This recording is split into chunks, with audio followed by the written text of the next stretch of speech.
Congratulations on the purchase of your new Tennant Sentinel Power Sweeper.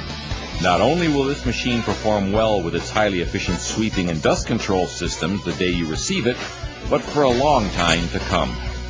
Along with an understanding of the control systems and how to operate the machine, this video will teach you the steps required to affirm the machine is ready to perform effectively.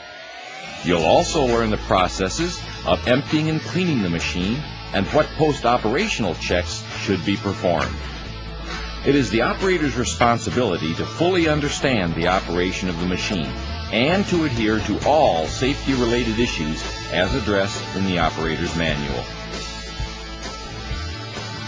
Before using the machine, refer to the operator's manual for complete instructions on how to safely operate it.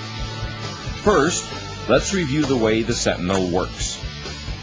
As the machine is propelled forward with the sweeping systems turned on, debris is pulled from the sides of the machine path by the side brush and into the path of the main sweeping brush. The main sweeping brush throws the debris into a compartment where a conveyor system carries it up to a hopper opening on the top front side of the debris hopper. To facilitate dust control, a set of vacuum fans pull air and dust from the main brush compartment through the conveyor system and into the hopper, where a synthetic water-resistant filter removes the dust from the air. The clean air is then exhausted to the rear of the machine. Next, we'll explain how the control functions work and how to operate the machine. The directional control switch is mounted on the instrument panel to the left of the steering wheel. This switch has three positions: a forward position for forward travel, a neutral position when not propelling, and a rear position for travel in reverse. The directional switch must be in the neutral position when starting the engine due to a safety interlock. The hand control throttle to the left of the directional switch sets the RPM of the engine. For proper machine operation, set the RPM in the marked area on the tachometer display. The propelling speed control is a foot-operated pedal. This pedal is used for normal sweeping speed control and transporting the machine to the sweeping location or dump site. The service brake pedal should be used to stop the machine.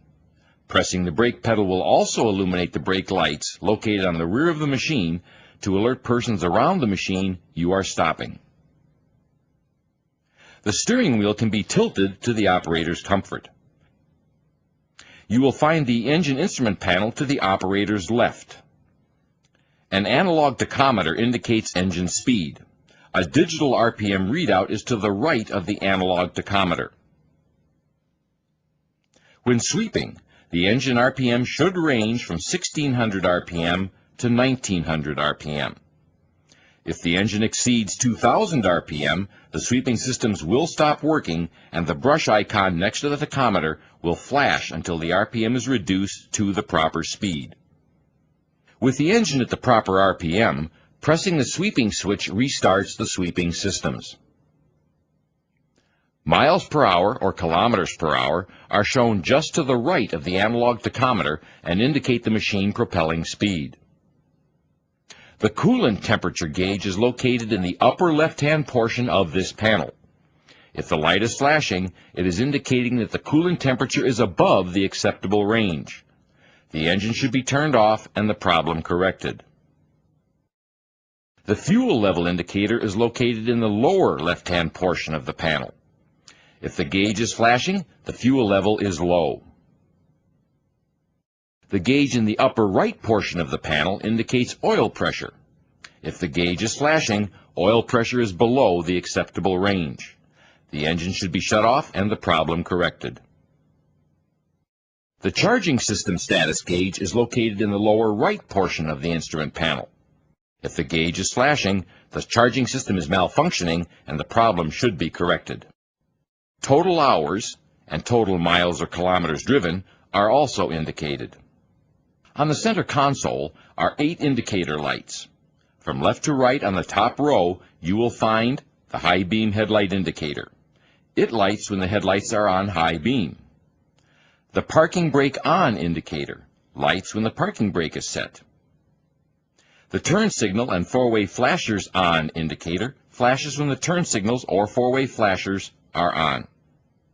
And the glow plug on indicator illuminates when the ignition switch is held in the accessory position. Once the light goes off, the engine can be started. From left to right on the bottom row is first the air filter clogged indicator. It is lit when the engine air filter is dirty and airflow is restricted. When this light is on, air filter service is required. Next, you will find a low water indicator on machines with wet dust control systems. It lights when the water level is low.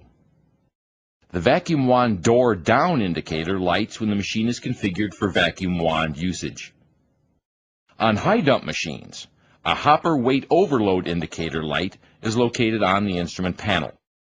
When the indicator light is lit, the hopper contains the maximum amount of weight that can be lifted to the high dump position.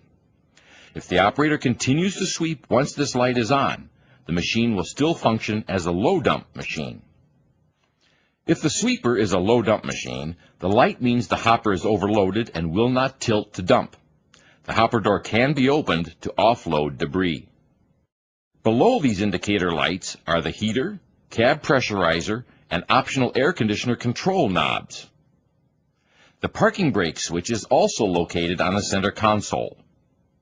This switch controls the parking brake electrically and is illuminated when the parking brake is on. When the parking brake is set, the propelling system is disabled. To the left of the parking brake switch is an override switch that can be used if the engine shuts down due to low oil pressure or overheating. This momentary switch must be held while starting the engine and while moving the machine out of traffic. This switch must not be used for prolonged periods because engine damage can occur. A high dump incline indicator light tells the operator that the machine is on too much of an incline to safely high dump. The high dump hopper lift system is disabled when the indicator is lit. A brake failure indicator is located above the high dump incline indicator light. If this light is on, the machine must be parked and a qualified service person notified. The operational controls of the machine are located on a touch panel above the engine instrument panel. After the machine is started and warmed up, engine speed can be increased and the sweeping switch can be pressed. This will lower and start the main sweeping brush, the debris conveyor, and the dust control vacuum fans. When the sweeping switch is pressed again, the main brush and conveyor will lift and turn off. The dust control vacuum fans will also turn off. If you are sweeping with the side brushes on and down when you press the main sweeping switch, they will raise and turn off. If the sweeping switch is pressed again, they will lower and turn on with the rest of the sweeping systems. The switches on the touch control panel can independently control the side brush or brushes. Pressing either the side brush switch or the vacuum system switch will turn off the unneeded function. Pressing the dust filter shaker switch will activate the shaker system to shake the filters clean. When the switch is pressed, a timed cycle event will occur. In extremely dusty environments, you should use the shaker system often. When using the shaker system, engine speed should be set to idle for best filter cleaning performance. Pressing the vacuum fan switch will activate the vacuum fans without turning the sweeping systems on. The fans can be used for drying the filter after washing the hopper and filter or after picking up water-soaked debris. If the conveyor or brush systems become jammed with debris, an alarm will sound continuously to alert the operator of the condition. The operator should immediately stop the machine, reduce engine RPM, and press the conveyor reverse switch. This will start the conveyor running in reverse. This unjams the conveyor and brush assembly. By returning the switch to the normal position, the machine returns to normal sweeping mode. If you hear the alarm chirp, you may only have to slow down to allow the machine to load the hopper without overloading the hydraulic system. If the machine is equipped with the wet dust control system, you can improve dust control by pressing the water pump switch to activate the optional water pump. This pump dispenses water in front of the side or vario brush assemblies through nozzles. The flow volume to each brush is controlled by the flow control valves on the center console to the left of the operator. The pump switch and the flow control valves should be turned off when not in use. Pressing and holding the hopper tilt-back switch causes the hopper to tilt rearward for dumping. An indicator light will flash to inform the operator of the hopper position. Pressing and holding the hopper tilt-down switch will cause the hopper to return to its normal position. When firmly down, the hopper tilt indicator light will turn off. Pressing the hopper door open switch will cause the hopper door to open. An indicator will inform the operator that the door is indeed open. If the hopper is tilted all the way down, pressing the hopper door close switch will cause the hopper door to close. When the door latches, the indicator light will turn off. If the machine has a high dump option, pressing and holding the high dump up switch will cause the hopper to raise to the 9-foot 6-inch or 3-meter dump level. An indicator light will then start flashing. This light indicates that the hopper is not all the way down. In order for this function to work, the operator must hold the service brake or set the parking brake.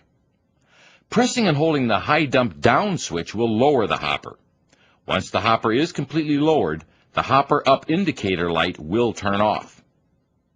The conveyor, main brush, and vacuum fans will stop when pressing the tilt switch, the high dump up switch, or the high dump down switch.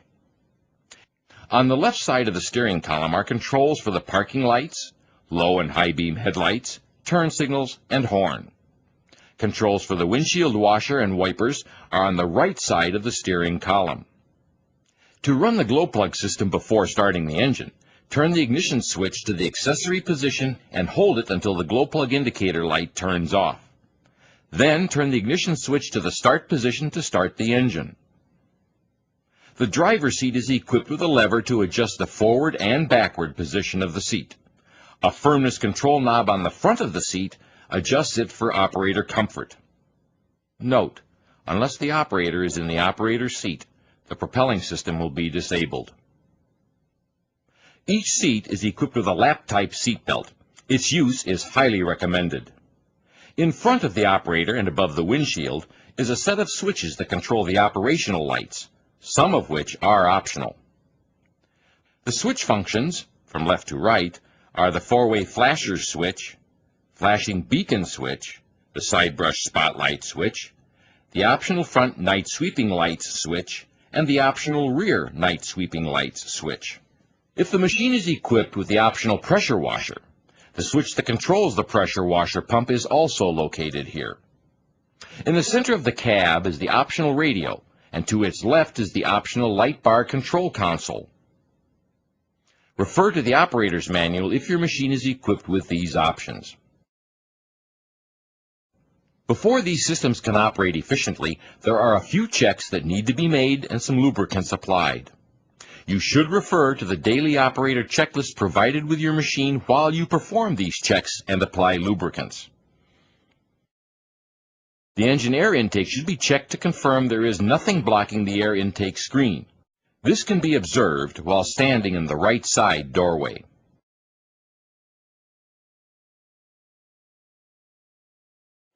Check the engine oil level. If low, add enough of the recommended engine oil to bring the level up to the full mark. Check the engine coolant level in the radiator overflow bottle. The level should be to the middle of the bottle when hot and a little lower when cold. Check the fluid level of the windshield solvent bottle and fill as required. Check the hydraulic fluid level to confirm it is in the lower section of the sight gauge on the tank.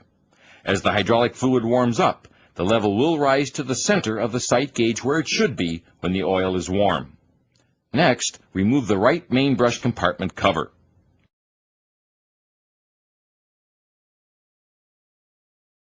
Check the right main brush compartment skid for wear and confirm it moves freely.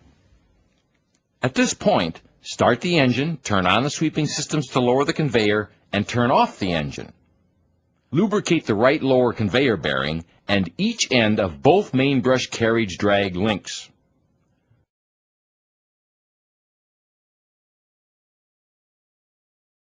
Lubricate the upper conveyor bearing. Note, all 4 conveyor bearings require lubrication after each 8 hours of operation. Check the right side brush and motor shaft for anything wrapped around them. Also, check the side brush assembly for wear or damage. If the machine is equipped with dry dust control, it will be necessary to remove the side brush dust control skirts when inspecting the side brush assemblies. If the machine is equipped with wet dust control, you should check and adjust the spray nozzles for each brush as you work around the machine. Check the main brush for debris and wear. Check the side and rear skirts for wear or damage. Then reinstall the right main brush compartment cover and secure it.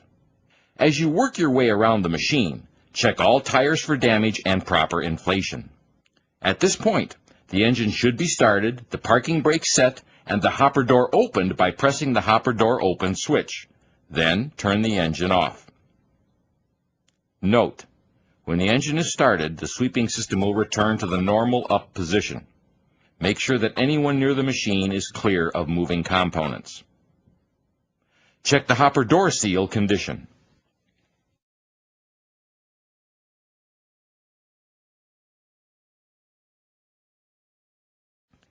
Remove the left main brush compartment cover. Check the left side skirt condition and confirm the skid moves freely. At this point, start the engine, turn on the sweeping systems to lower the conveyor, and turn off the engine. Lubricate the left lower conveyor bearing and each end of both main brush carriage drag links.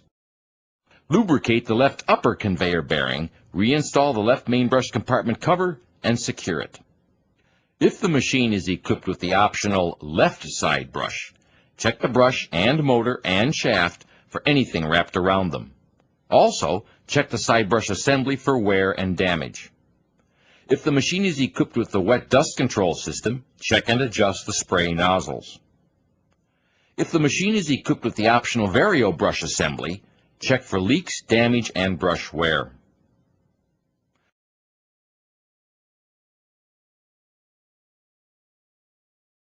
Next, turn on all the lights and walk around the machine to make sure they are all working. Then, return to the cab, check for proper overhead clearance, 10 feet 1 inch for low dump machines and 16 feet 8 inches for high dump machines. Start the engine and tilt the hopper back by pressing and holding the hopper tilt out switch. When the engine is started, the sweeping system will return to the normal up position. Anytime you will be working around the hopper when it is raised or tilted, you must use the hopper safety devices. The tilt safety device is the same for either low or high dump machines. To deploy the hopper tilt safety device, remove the safety pin from the storage position on the right rear of the machine and place it in the tube between the hopper tilt cylinders. At this time, you can visually inspect the hopper conveyor seal for damage.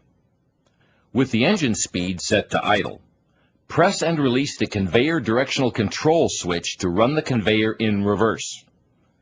While standing off to the side of the machine, watch the conveyor system run to confirm there is no problem and listen for irregular noises. Before performing the following checks and applying lubricants, turn off the conveyor systems and the engine. The chains should be cleaned with a low-pressure water hose. Note: care must be taken to keep water away from the engine fuel injection pump, as pump damage could occur. The O-rings in the chain links require lubrication with an engine oil each day and after each 8 hours of operation. Chain oiling ports are provided on each side of the conveyor to make oiling the chain O-rings easier. Next, remove and store the tilt safety device. If your machine is a high dump unit, start the engine and raise the hopper by pressing and holding the hopper raise switch. Remember, for the hopper to be moved, the parking brake must be on, or the operator's foot must be on the service brake pedal. Next, turn off the engine. Note once again, anytime you will be working around the hopper when it is raised, you must use the hopper safety devices. The hopper up safety device is stored in the same area as the tilt safety device. It must be placed between the lift cylinders on the rear of the machine to provide the needed protection. With the hopper raised, walk around the machine checking for leaks and hose or wire damage. Also, Check the hopper position indicator switches for proper operation. Next, remove and store the hopper dump safety device and then start the engine. Lower the hopper and tilt it down into the working position. Turn off the engine and complete the pre-operation checklist. Now, let's put the controls and your machine to work. Once the engine is started and warmed up for a few minutes, increase the engine RPM to 1750 and check the system's indicators like oil pressure, coolant temperature, and the charging system.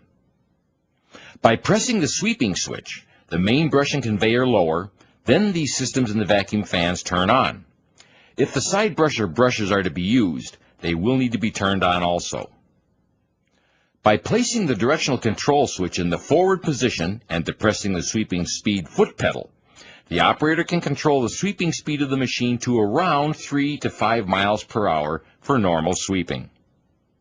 While sweeping in dusty conditions, it is recommended that you turn off the sweeping systems, reduce the engine speed to idle, and run the shaker system by pressing the shaker switch.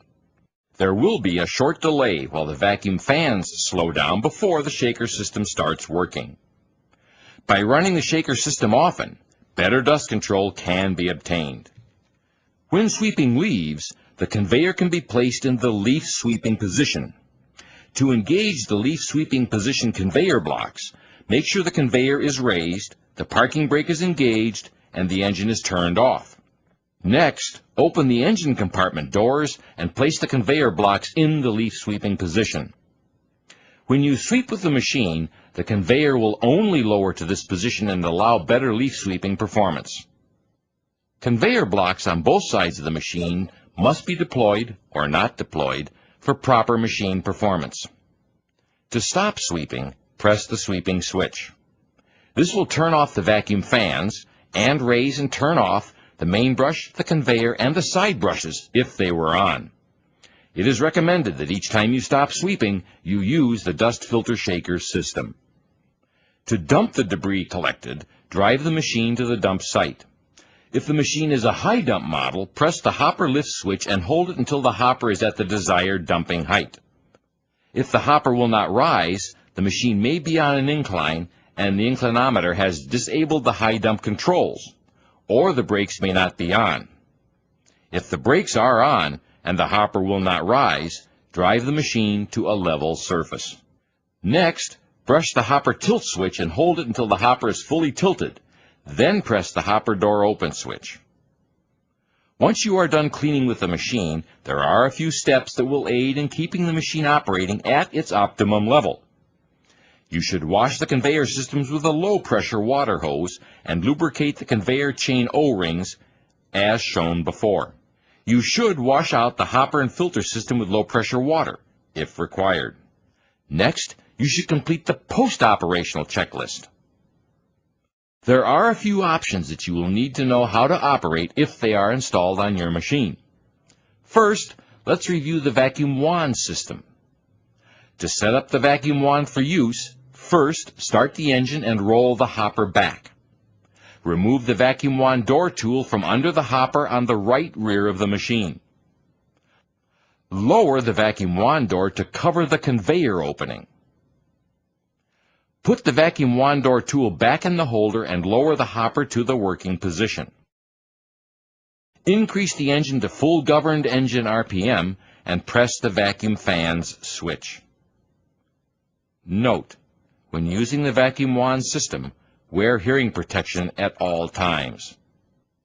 Remove the retaining cable clip from the rear of the hopper and remove the retaining clip from the vacuum wand tube.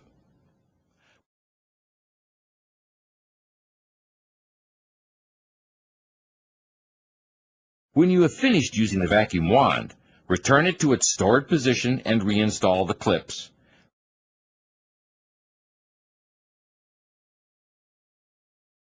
Reduce the engine RPM to idle, turn off the vacuum fans, raise the hopper, raise the vacuum wand door, lower the hopper, and turn off the engine. If the machine is equipped with an optional vario brush, you will find a control panel on the door to the right of the operator. Before you use the vario brush, be sure to remove the keeper pin from the transport pin. It is located on the brush assembly. There are 3 switches and a joystick that control the Vario brush. The switch on top of the control unit lets you control the 2 joystick functions. Pressing the switch to the left side lets the joystick control the Vario brush tilt angles for best performance. Pressing the switch to the right lets the joystick control the Vario brush arm position. Pushing the joystick forward swings the Vario brush arm to the left.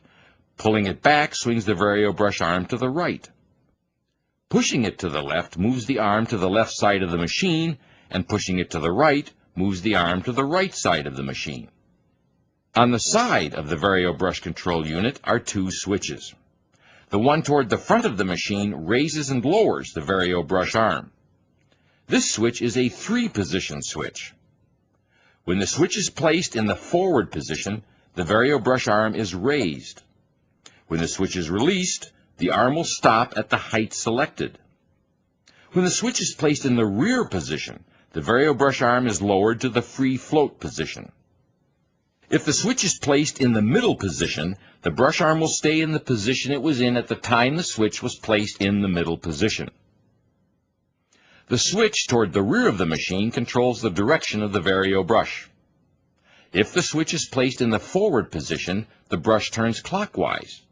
If the switch is placed in the rear position, the Vario brush turns counterclockwise. If the switch is placed in the middle position, the brush does not turn. When you are finished using the Vario brush, you will need to raise it all the way up, swing it all the way to the right, and then shift it to the left until the transport pin engages in the stationary mount. Once this is done, the keeper pin can be placed in the transport pin. Next, we will cover the setup and use of the optional pressure washer system. Fill the solution tank with water. Do not use detergent in the tank or damage to the pump can occur. Start the engine and set the RPM to idle. Roll the hopper back to gain access to the tool tray and turn off the engine. Remove the hopper tilt safety pin from the tool tray and install it in the safety device. Remove the pressure wand and hose from the tool tray and assemble them using the quick coupling. Place the pressure wand pump switch in the on position. Optimum performance will be accomplished with the engine at idle. Increasing engine RPM will not increase the spray pressure.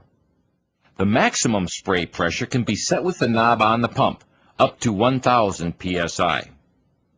The wand itself has 2 settings that can be controlled by the operator. The handle on the left side of the wand can be turned forward to allow the water to flow through both tubes on the wand, giving a low pressure output for washing the chains in the conveyor. When the handle is turned backward, the water flows through only one of the tubes for high pressure cleaning. This setting should not be used to clean the chains, because damage to the chain O-rings could occur. Note: there is a float switch in the water tank that will turn off the pump if you run out of water. Once you have finished using the pressure washer pump switch should be turned off, the engine should be shut off, the wand handle should be removed from the hose, and both carefully stored in the tool tray. The safety pin should then be removed from the safety device and placed in the tool tray, the engine started, and the hopper lowered. Performing the daily service and checks and following the proper operating procedures for your Tennant Sentinel power sweeper will ensure that it will perform in top condition throughout its useful lifetime. You will find it cleans better, has fewer maintenance issues, and effectively enhances your work environment. And we're sure you'll be happy with your Sentinel power sweeper for a long time.